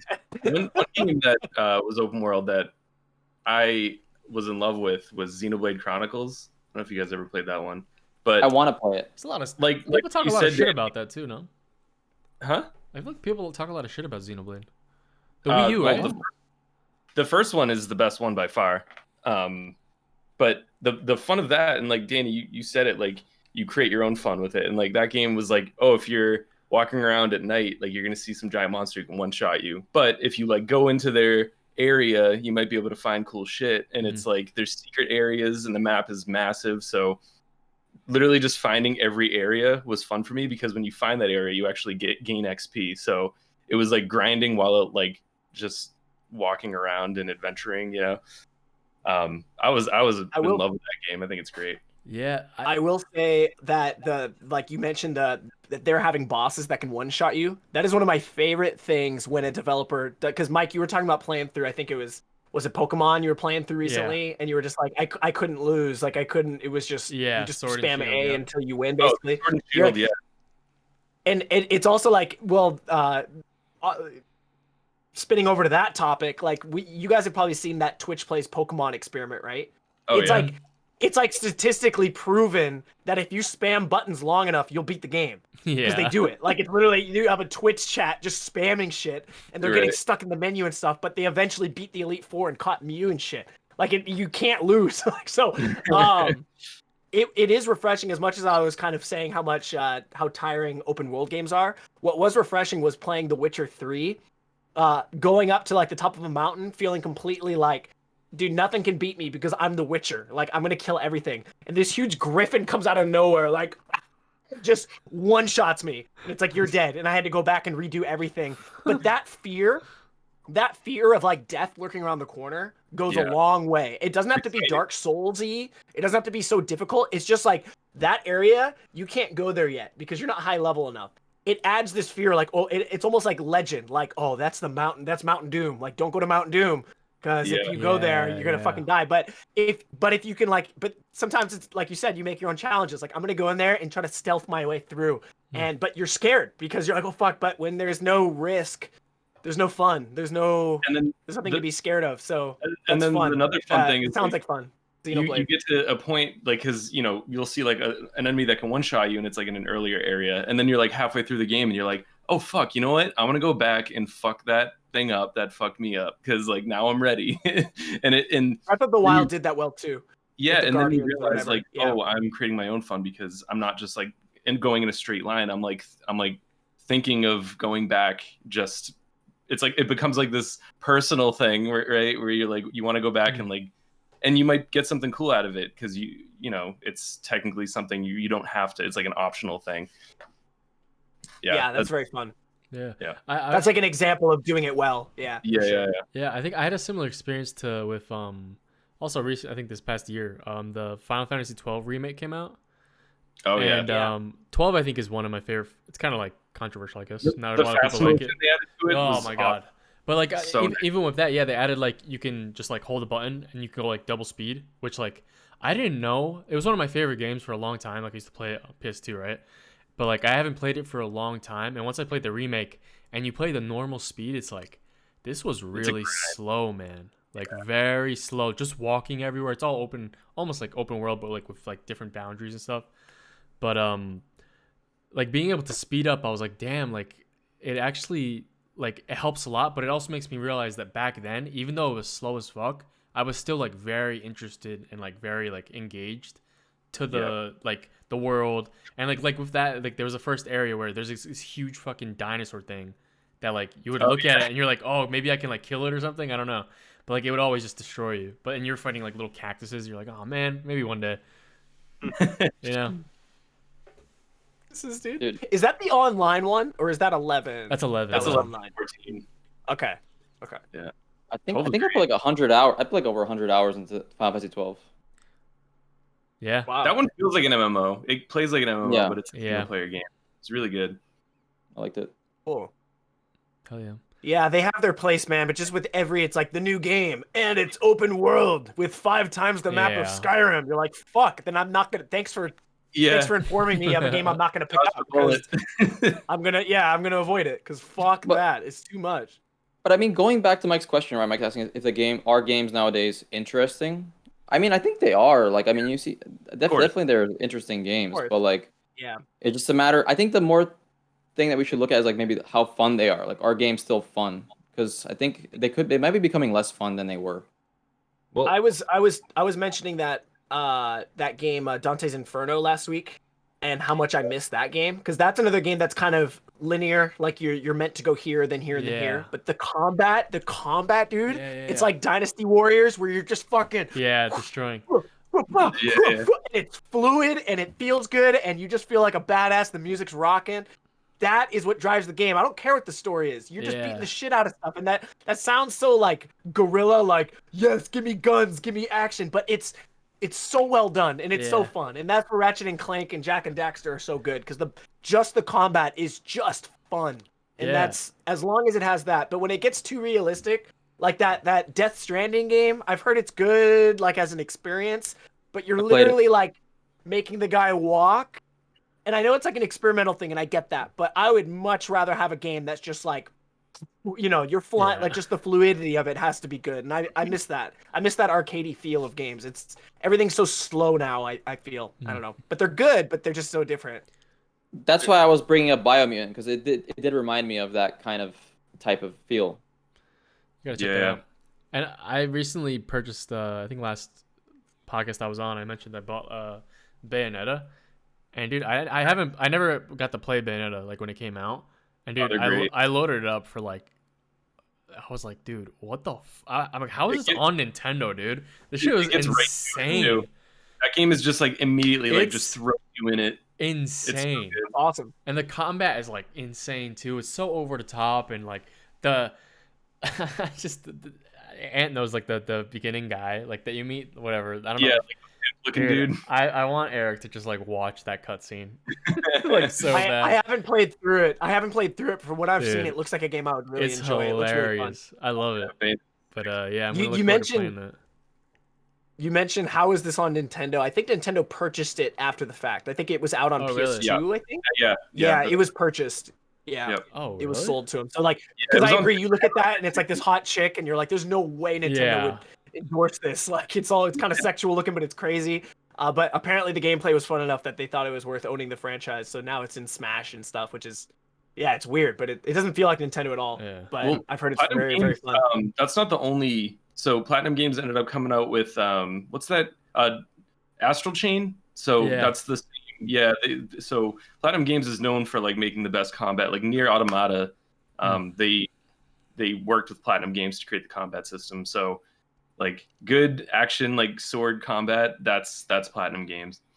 And Platinum Games, weren't they originally Clover Studio, or didn't some of their people come from Clover, which was made the Okami makers? Is that how they developed? I forget. Maybe. Let me look them I think up. that's the backstory on it. Yeah, they do. They do shit. I think once Clover disbanded, I think Platinum Games was created. Platinum made Metal Gear Rising. That's actually funny. I want to play that game, dude. I still haven't played it. That's actually really interesting.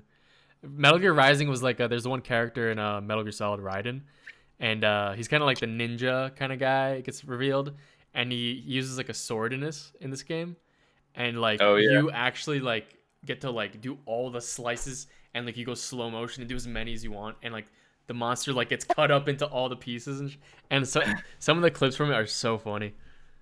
One more game that they did in 2010 that's like one of my favorite third-person shooters ever is called Vanquish. Do you guys ever play that? Oh, I heard about that.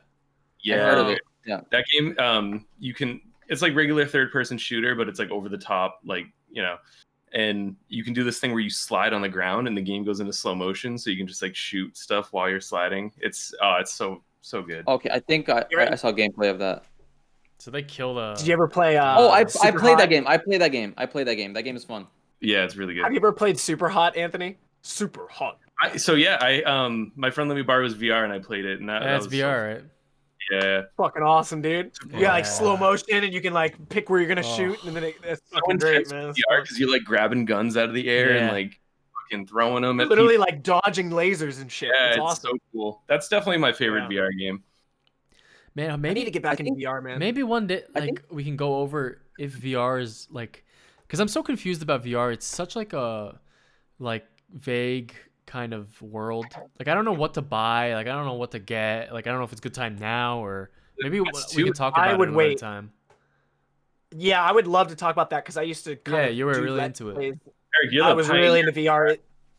In the early days of I own the original the Oculus Rift dev kit 1 and 2, and so those were the first ones that kicked off the whole thing, and I was all in at that time. Like I was buying the like janky Razer controllers that existed at the time, and there's all these things. There's also a sweepstakes I won by Tactical Haptics. to get the really big. I won, and they never sent me my shit because the company kind of like out of business. They're God. Well, I think they're back in business, but I always tweet at them like, "Yo, where's my haptic suit? What the fuck?" I would love to talk about VR another time because I feel like I haven't played the more modern ones, but I'm still kind of checking on like how it's going. But I would agree to summarize that it is still like in its infancy. Like if you're trying to play it as a consumer, I would personally wait. But there is some really great software and stuff out there if you have the time to invest like a little bit of research to find it out, like on the forums and stuff, and then also some money because it's a little bit of an investment financially. The Quest 2 though, like you don't need a computer to use it. That's true. Like I had the original Quest and I had to hook up all these like little cameras around my room, HDMI to my desktop. Like it was awful to have it hooked up because like I don't like having all these wires everywhere. The new one is like totally hands-free and you can connect it to your desktop if you want. It becomes more powerful, but really? You can straight up just have like controllers and your headset and you're just like good to go. And it's only 300. Yeah. So it's not bad. I mean, like if you want to get going with it now, obviously like it's still not what Eric said. Like it's not totally there yet. Like it hasn't like really taken off, but it's close. It's like any medium, like even like iPhone app games. Like those took a while to figure out. Like, oh, we can just make it a fucking casino and kids will pay money. And now it's what it is. Like it's kind of like there's some good stuff, but it's all kind of scammy and like annoying. So that's where VR is right now. Is they're trying to figure out what works and what doesn't work.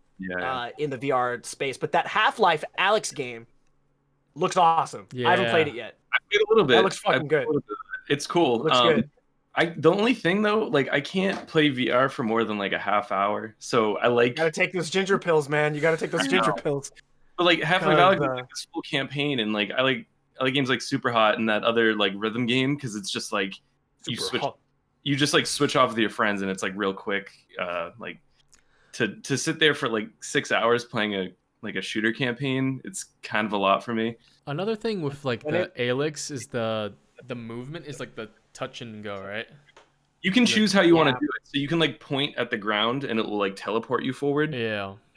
That's the one I did. That's to prevent nausea. Yeah, that's the one I went. I get nauseous pretty easily from it. Some people don't like because I mean like really if you think about it, you're tricking your brain to thinking it's real. So like we're like monkeys, right? So like you are like immersed. You're like, wow, but all of a sudden your camera's moving without you physically moving. Your brain doesn't like that. It's like getting seasick. Okay. Like, wait, why am I You're not moving, but you're moving. That makes you throw up because your brain doesn't know what to do. True. So you do get your VR sea legs if you like commit enough. And that was it's a sweaty process though, and it's not very fun to do. But the day when we're playing like Sword Art Online kind of status, fucking Ready Player One, where all 5 of us walk in and we put on our haptic suits and get on the treadmill and then we turn it on and we're in Skyrim running around. That is going to be a glorious time when we're probably 65 years old. I hope we're still able to retirement home. Dude. It's going to be fun. Yeah, hey, we'll use the VR. We'll walk in VR.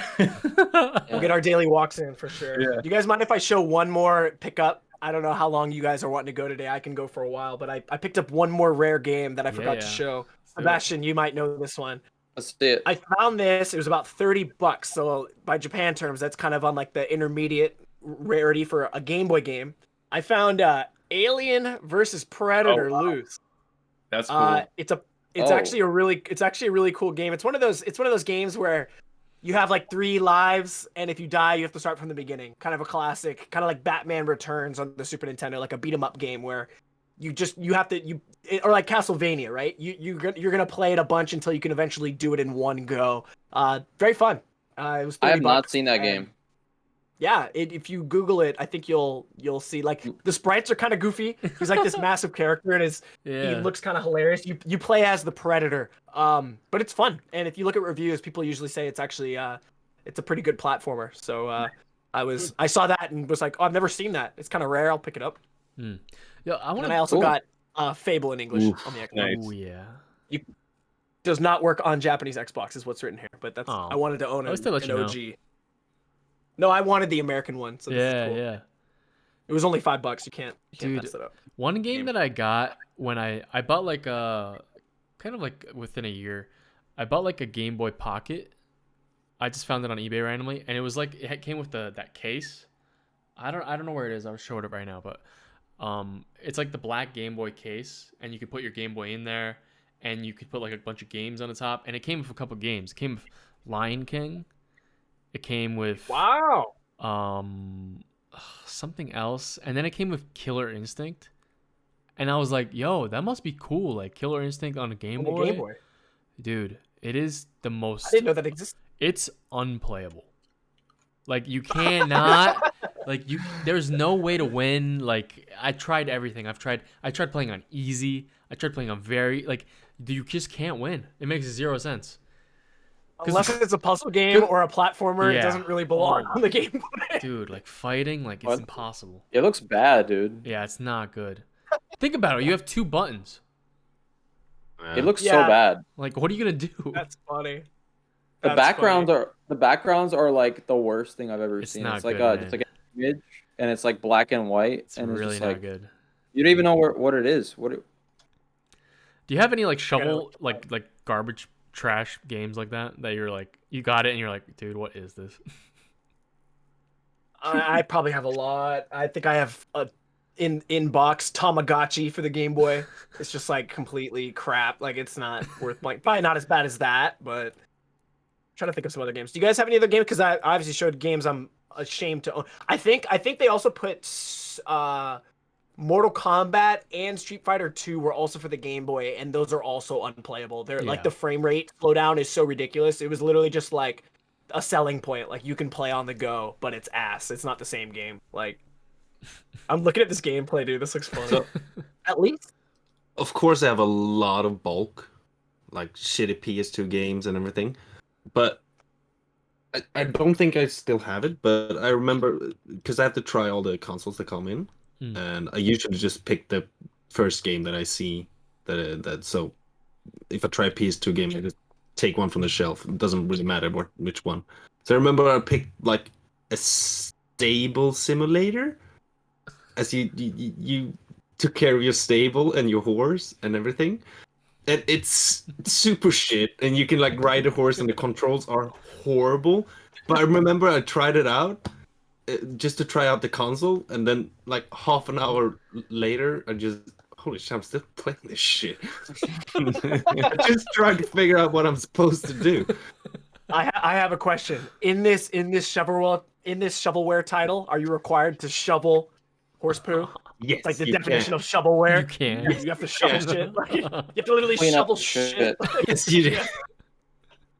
Shovelware, dude. The definition of shovelware. Give me a shovel. Pick up some poo. Do you guys have experiences like that where like as kids, like maybe your parents bought you a game that like wasn't really good, but you played it anyway, and then like it wasn't your favorite, but like for me, for example, like me and Mike were going to go on a road trip one day, I think, for our family, and like my dad was like, all right, you can buy a game for like the road trip, right? So like we were in like Costco, so we could buy like one game that was kind of cheap, nothing expensive. So, but there wasn't really that great of a selection, right? So it's like kind of like bargain bin type stuff, where it's like, so I think I remember picking like Robot Wars for Game Boy or something like that, and it was like a Robot Wars game, and I would just like play it on the car. I was like, oh, this is so cool! I have a new game. And then it's like you're playing it, and I'm just like running around this arena, and it's like this isn't fun at all, and it's like, but you're just playing it still because you have a new game, so you have to play it, you know? You're like you're trying to figure out just like things you can do, but it's like just move around. Figured out what game it was.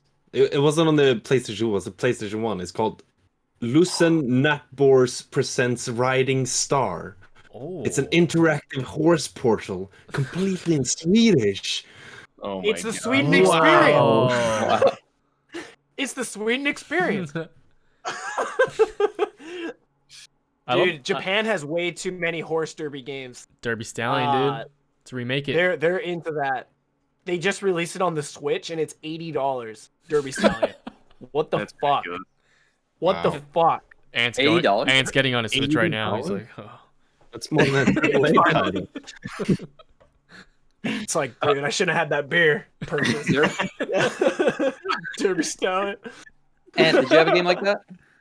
My regret game, I think I must have been like 7 or 8. I went to Toys R Us with my mother, and she let me buy a game, and I bought Rugrats Lost in Paris on N64. Oh. And I put a lot of time into it, but man, that was brutal. Oh. I'll say that looked. No, I thought There was games like Toy Story on the N64 I remember being disappointed with as a kid. It was like, oh, this fucking sucks. Toy Like, Story on maybe Super it's Nintendo. okay. Dog shit. I hated that game. Was it ass or gas, It Anthony? was ass. That's what we need to do. We haven't done on the podcast an ass or gas segment. Gas or ass necessarily yet. True. We should do Where it. we all take. Should we pick a game? Is there a game that like maybe like some people either love or hate? Yeah, like is it ass or Oh. gas? For me, Monster Sonic Hunter. Adventure is pretty confrontational, and that's like one of my favorites. Which Which one? game? Sorry. Sonic Adventure. Never played. Gas. I'm a big. I feel like we should do like, but like where we all play it. You know what I mean? Yeah. I You want to know, play. like we pick something and then we like play it and then we come back. You know what I mean? So Sonic here's a good Adventure question on that on- topic. Is there a I game would we all love have? to do Sonic Adventure. That's the thing is, if there's a game we don't all own, and I'm looking at Sebastian because you never buy anything. So, like, how are we supposed? Like, it's almost like we need to pick a game that he can emulate or something. But then we can never do any Sega Dreamcasts. But you guys probably don't own. I don't know. That's a hard thing. Like, Okay, I'll or do how what I about, have like, to do. What if, like- wait, what what if we what, did, what like- did you say? like- What's an emulate? I thought you just go. I don't- I thought you could just. uh, I thought you could just, Sebastian. You could just go over to your friend's house. And No, I'm gonna go yeah, down. play it. I'm gonna go down to Super Gaia, buy Sonic Adventure, and then emulate it. let's go buy Sonic it. Adventure is on what console? It's on like Dreamcast. everything. Oh, But yeah, it's on everything now. It's been ported to everything. Oh, it's on GameCube as well and GameCube, PS2. Steam, I think. 360, Xbox One. It's like on everything. So for the Xbox first One? one, The first one was Dreamcast. all right. Yeah, but it's So you one want and to? two Let's pick the ported first one.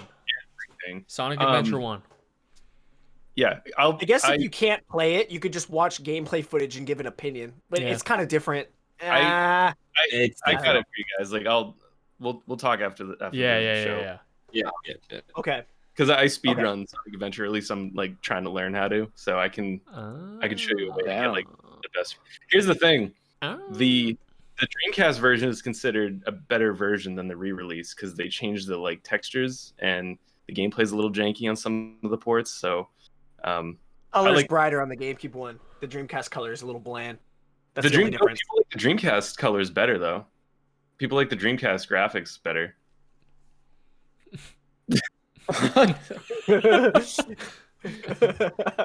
I've never No, I actually think played a let's- Sonic game.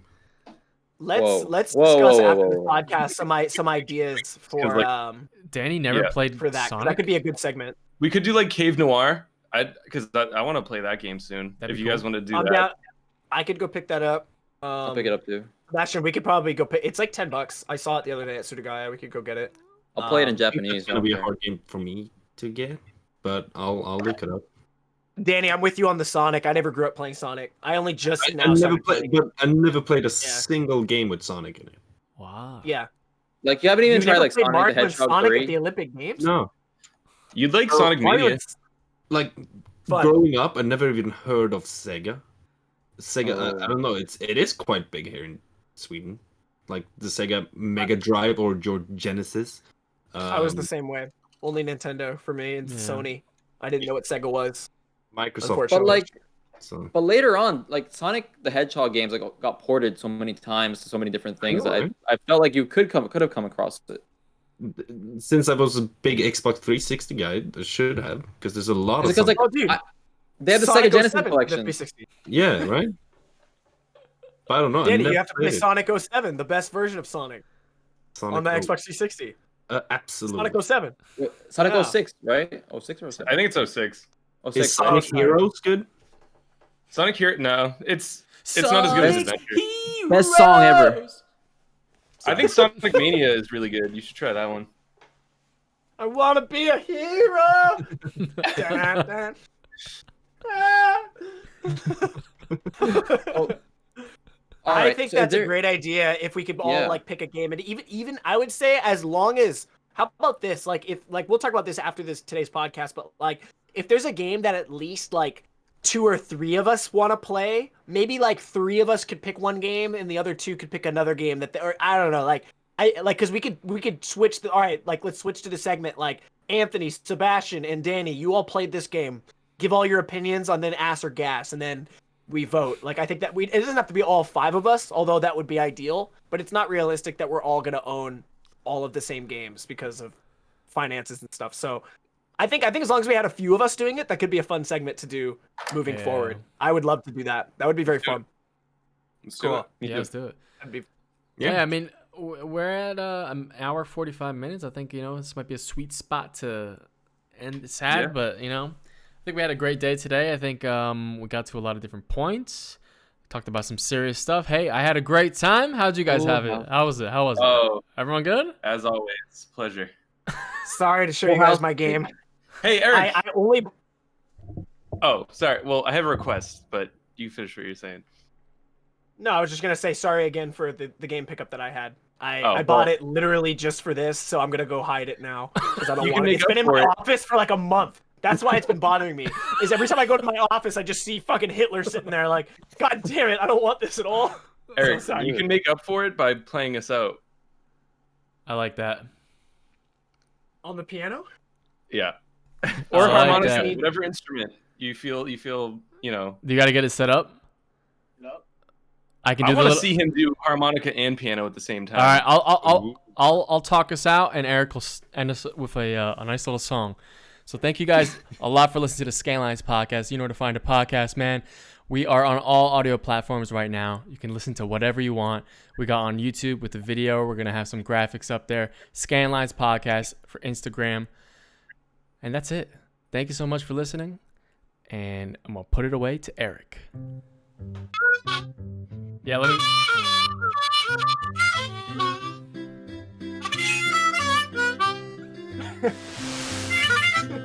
Mike's just laughing. I can't do it when I'm laughing. It's hard. Oh shit.